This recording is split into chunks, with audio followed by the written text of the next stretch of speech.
up, y'all? I'm at my favorite place. I'm always at either Cold Haven Cemetery out west where I live at, or I come over here out east to the African Cemetery. It's just the history for me, Black history, the energy, the ancestral connection that I have. Like I fell in love with this place around 2013. First time I came down here. I used to always, I don't know, I had a weird fear of cemeteries.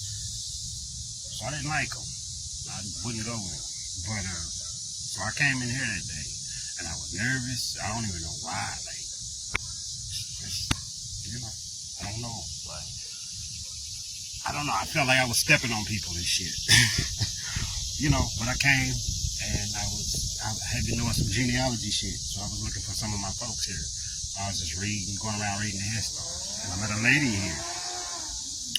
Her name was Yvonne Giles. I didn't know who she was at the time, but come to find out, she's pretty much an authority on Black history in the city. So she was tending to some flowers right over there. And then she stopped me and she was like, "Can I ask what you looking for?" And I was like, "Yeah." So I told her that I found 3 of my great-grandparents on their death records. They were buried here. So I was looking for their headstones. Well, she knew right out when I gave her the names of them. She said she don't recognize their names. I was like, damn, she know, just off the top of her head like that. But I didn't know she also published a book on this cemetery. She studied it intently.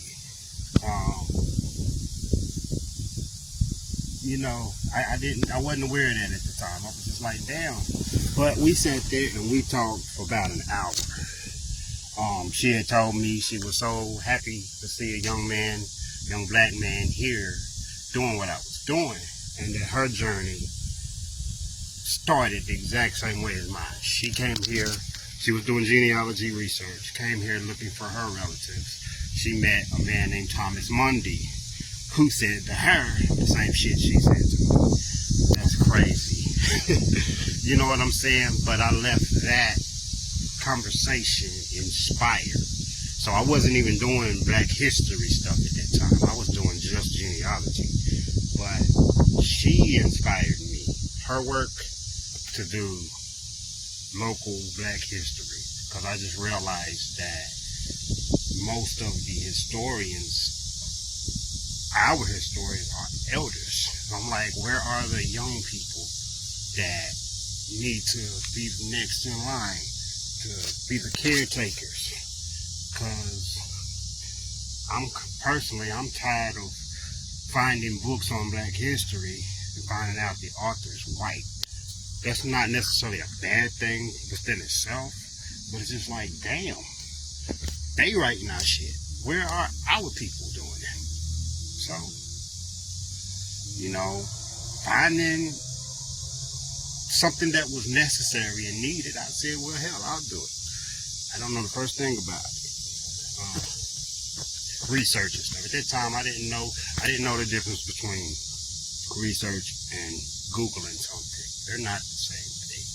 And most people, especially on this internet, get that shit confused. They'll Google something and say, "Oh, I did my research." No, you didn't. Anyways, so I'm here. There's a lot of beautiful Black people, man. When you do your research and do your study history, a lot of beautiful Black people were buried here. One woman, Susan Jane Washington, she had a school. She was a school teacher. She had a school during slavery days. Of course, she was permitted to teach, but she had like 50-something students that she taught, and 95% of them were enslaved. They did allow the children to learn to read, but they didn't she wasn't allowed to instruct them how to write, because they was in fear that they would write themselves passes and shit like that. But they did allow them at this particular school, those students, to learn how to read.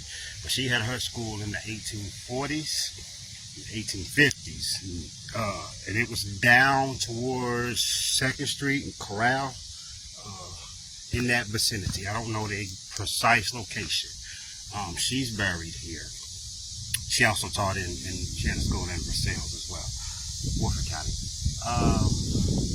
She's here. Then you got Harry Slaughter. Harry Slaughter's story, I wrote about him in Drapetomania, and I had to fix an error that I made in that book, in my upcoming book. Right over there, that fence, about 1 acre going towards that way, that was an adjacent cemetery. It was called the Ladies Auxiliary Society, who founded it in the 1800s, late 1800s. And it was complementary to this one here. This is 8 acres and that was 1 acre. But it was a group of black women that founded that.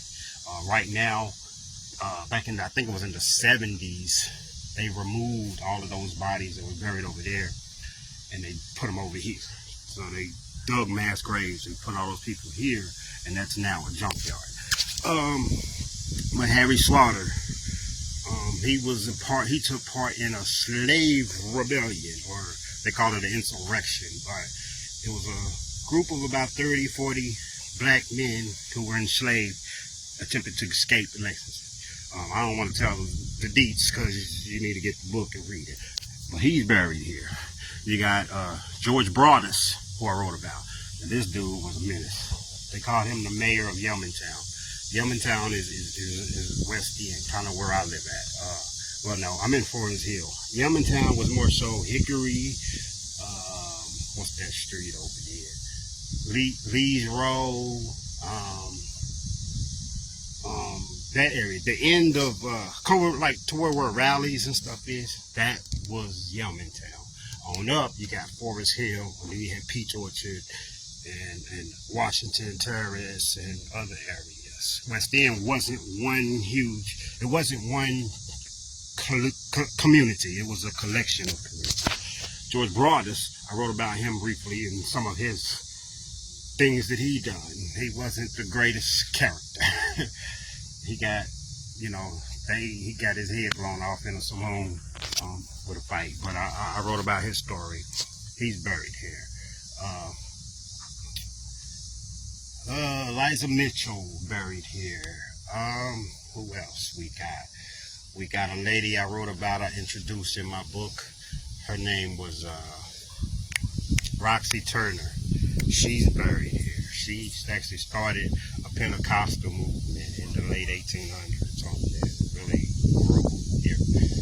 One of their churches to this day is still around. It's on the 2nd Street, Pentecostal Power Church. They kind of branched off, and that was founded by O.L. Murphy, Reverend O.L. Murphy, and his wife Ruth Murphy. They branched off and from Roxy Turner's group and created their own, but that church is still around. So they are buried here. Isaac Murphy, the greatest jockey, the greatest black jockey to ever live, was buried here. They removed his remains to the horse park in the 60s, I think. Let's see. First Kentucky Derby winner, first ever Kentucky Derby winner, Oliver Lewis, 1875, was the first running of the Derby. He's buried here. And right on time, that's him right there. We cover this book that I'm reading. He's here. James Soup Perkins won the Derby as well. He was like 14, 15 years old. He was a young rider. He's here. It's a few others. Ansel Williamson was one of the dominant black horse trainers in his day. He was a man who was enslaved, and he also was the trainer of Aristides, which was the horse that Oliver Lewis rode. He's rumored to be buried here, but that has not been confirmed. But more than likely, he's buried here as well. Just so much history, man. Like, if you in this city, you ain't never came over here, just come over here, take your shoes off, feel that grass on your feet, that what they call it, earthing, like feel that connection. if you from Lexington, your people from Lexington, I'm pretty sure you got family buried here. You know, I got 3 that I know of, you know, possibly more, but just 3 that I know of are buried here. Helen Ray, George Ray, and Helen Ray's mother, Lula Williams, or Lula Adams, when she passed away. But they're buried here, and that's what sparked my journey. Oh, I forgot, the founder of the community Bracktown. He was also the founder of Main Street Baptist Church, which at that time it was the Independent Baptist Church. The name Main Street was given to it later on. He was an enslaved man, Frederick Braxton. His burial was right over there. He founded Bracktown. Now, it wasn't called Bracktown at the time. It was called Stonetown. But sometime after he passed away, the citizens who called that home, they renamed the community Bracktown after him. He's buried here. So, beautiful place. And also, if you like to get bit up by mosquitoes, wear a shirt like this and bring your ass here. So, get some bug spray before you come here, because them motherfuckers, boy, they jump you. They be watching too, looking. Get them. And they're attacking. So, bring your ass here, man. Good history. Peace. I'm about to lay down, take a nap.